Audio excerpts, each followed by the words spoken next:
बिस्मिल्लाहिर्रहमानिर्रहीम। माज़ नाज़रीन, अस्सलाम वालेकुम वरहमतुल्लाहि वबरकातुहू।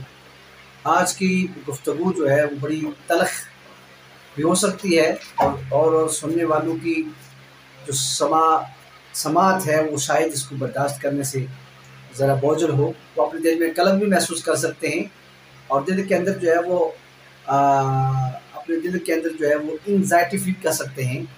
लेकिन ये हकीकत बड़ी तलख़ है। और वो हकीकत क्या है कि ज़ियाँ और ख़सारा ये अगरचे बहुत बड़ा नुकसान है और बहुत बड़ा अलमिया है, मगर इससे बढ़कर अलमिया ये है कि कारवां के अंदर से या फ़र्द या मिल्लत के अंदर से जो ज़ियाँ और ख़सारा है इसका एहसास भी अगर चला जाए तो ये उससे बड़ा अलमिया और बहुत बड़ा सोचने का मकाम है। ज़ियाँ और ख़सारा अगरचे बहुत बड़ा नुकसान है, बहुत बड़ा नुकसान है, लेकिन इससे बढ़कर किसी फ़र्द, किसी मिल्लत के अंदर से, किसी ग्रुप के, किसी जमात के, किसी तंज़ीम के, किसी भी गिरोह के अंदर से जो ज़ियाँ और ख़सारे का जो एक एहसास है, अगर वो निकल जाए तो ये सबसे बड़ी नाकामी है। और इस तरह अगर ये नाकामी बरकरार रहे, ये नाकामी का एहसास भी ना हो, तो फिर मेरे ख़्याल में वो कौम, वो मिल्लत कभी भी अपने कदमों पे खड़ी नहीं हो सकती और ना उसमें कामयाबी हो सकती। ये वजह है कि अल्लामा इकबाल शायर मशरक़, कलंदर लाहौरी और बहुत बड़े फ़िलासफ़ी जो हैं अल्लामा इकबाल रहमतुल्लाहि ताला अलैह, वो आप क्या इस बात को अपने अपने अंदाज़ में बयान करते हैं कि वाए नाकामी मताए कारवां जाता रहा, वाए नाकामी मताए कारवां जाता रहा। और इससे बड़ा अलमिया बयान कर रहे हैं कि कारवां के दिल से एहसास से ज़ियाँ जाता रहा।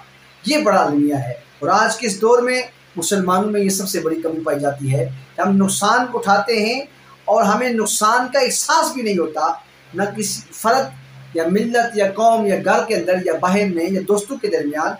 ये जो नुकसान हो रहा है, हमारी जो इज्तिमाई तौर पे नुकसान हो रहा है और ये ज़मीर जो मरते जा रहे हैं, इसकी वजह ये है कि हमारे अंदर से एहसास ख़त्म हो चुका है और फिर वो रूह मरती जा रही है। हम एक चलते फिरते मुर्दा हैं क्योंकि हमारे अंदर एहसास बाकी नहीं रहा। एक तरफ इंसानियत तड़प रही है, एक तरफ इंसानियत जो है वो भूख से, प्यास से तड़प रही है और दूसरी तरफ हमें जो हुक्मरान है वो अयाशी करते हुए नज़र आते हैं। इसकी वजह क्या है? इसकी वजह यह है कि ज़मीर मुर्दा हो चुके हैं। ज़िंदगी जिंदा दिली का नाम है, मुर्दा दिल खाक जिया करते हैं। यही वजह है कि हमें कुरान भी हमें झंझोड़ के ये बता रहा है, कुरान भी हमें झंझोड़ रहा है कि इंसान, तुम्हें रब्बे ज़ुल जलाल ने जो ज़िंदगी अता की है, अगर तू चाहता है कि बाकी रहे कायनात के अंदर, तेरा नाम बाकी रहे और तू बाकी रहे, तो फिर बाकी रहने के लिए ये है कि दूसरों की बका के लिए अपने आप को ज़िंदा रख ले, दूसरों की बका के लिए जीना सीख ले। जब तुम दूसरों के लिए जिएगा तो अल्लाह तुम्हें हमेशा के लिए बाकी कर देगा। तू फ़ानी है लेकिन तू बाकी हो सकता है। फ़ानी को बाकी बनने के लिए ज़रूरी है कि वो दूसरों के लिए जिए। जब दूसरों की बका के लिए जिएगा, दूसरों की कामयाबी के लिए जिएगा, दूसरों का सहारा बनेगा, दूसरों के लिए खुशी का बायस बनेगा।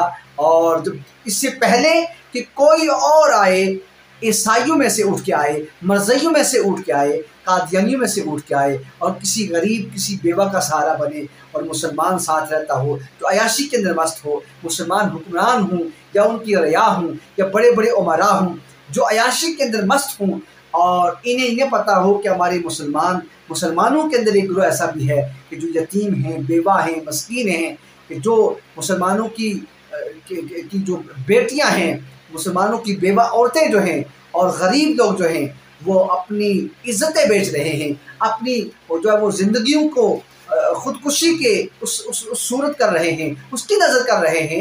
ये एहसास ज़ियाँ ख़त्म हो रहा है और हम मुर्दा होते जा रहे हैं। एक तरफ तो हम लाखों हज़ारों रुपए एक ऐसे आम काम के लिए जिसको आप मुस्तहबात भी नहीं कह सकते, अगर वो मुस्तहब भी हो तो उसके लिए हम लाखों रुपए लुटा देते हैं। और दूसरी तरफ एक काम फ़र्ज़ है जो हमारे कांधों पे फ़र्ज़ है, हमें उसका एहसास नहीं होता। ये वो मताए कारवां जो हमसे लौट रहा है और हमें किस तरफ लगाया जा रहा है। अगर हम आपस में ज़रा तर हकीकत पे गौर करें तो क्या है, कि हम जो बिलखसूस मुसलमान बिलअमूम मुसलमान हैं, और बिलअमूम मुसलमानों के अंदर बिलखसूस जो अहले सुन्नत के लोग हैं, एक अगर मसलक की बात करूं, हमारे अहले सुन्नत के जो लोग हैं, अगर देखें तो हमारी मस्जिदें वीरान हो रही हैं। अगर वो ज़ेर तामीर हैं तो वो ज़ेर तामीर ही रहती हैं। साल हा साल गुजर जाएँ, उन पे लेंटर नहीं पड़ते। साल हा साल गुजर जाएँ, हमारे मदरसे ज़ेर तामीर रहते हैं, हमारे मदारिस गैरबाद हो रहे हैं, हमारी मस्जिदें खाली हो रही हैं। जबकि दूसरी तरफ देखें, हमारे मद्दे मुकाबिल जो लोग काम कर रहे हैं, उनकी मस्जिद रात शुरू होती है तो अगले दिन में वो तामीर हो जाती है। क्या वजह है? इसलिए कि हम लाखों रुपया हम मुहाफ़िल की सूरत में नात खानों को बुलाकर, हम एक, जिसको मैं समझता हूँ एक अदना सा दीन का तालिब इल्म, जिस तरह की ये महफ़िलें होती हैं और बेरेश नात खानों से नातें सुनी जाती हैं, मैं तो इसको अपने उस नाक़िस इल्म के तहत इसको मैं मजहबी मुजरा कहूँगा कि हम इसके ऊपर लाखों रुपये खर्च करते हैं। लेकिन होता क्या है कि दूसरी तरफ हमारे मदारिस जो बिल्कुल महदूद वसाइल की वजह से दिन ब दिन जो हैं वो खाली होते जा रहे हैं। हमारी तालीम की तरफ, इल्म की तरफ हम तवज्जो नहीं देते। हम मस्जिदों की तामीर और तालीम की तामीर के लिए, हम उनकी कंस्ट्रक्शन के लिए हम कोई नहीं सोचते। हम जिस सेक्टर में मस्जिदों की बड़ी बड़ी महफ़िलें कराते हैं और लाखों रुपया हम इस पर लुटा देते हैं, जिसका हमें सुबह के वक्त तक कोई उसका फ़ायदा नहीं है। वक्ती चाशनी होती है कि हम सुन के अपने कानों को कि वो हमारी आवाज़ों की और जो है उसको महसूस होते हैं, लेकिन जब हम वहाँ से बाहर निकलते हैं हमें उसका कोई फ़ायदा नहीं होता। हमें तो दायमी फ़ायदा के लिए मिल के काम करना चाहिए, यक ज़ुबान यक कालिब होकर के हमें अपने मिशन को, इस्लाम की खिदमत के ऊपर हमें काम करना चाहिए। तो इसके लिए ज़रूरी है कि हम अपने अंदर इत्तेफ़ाक पैदा करें।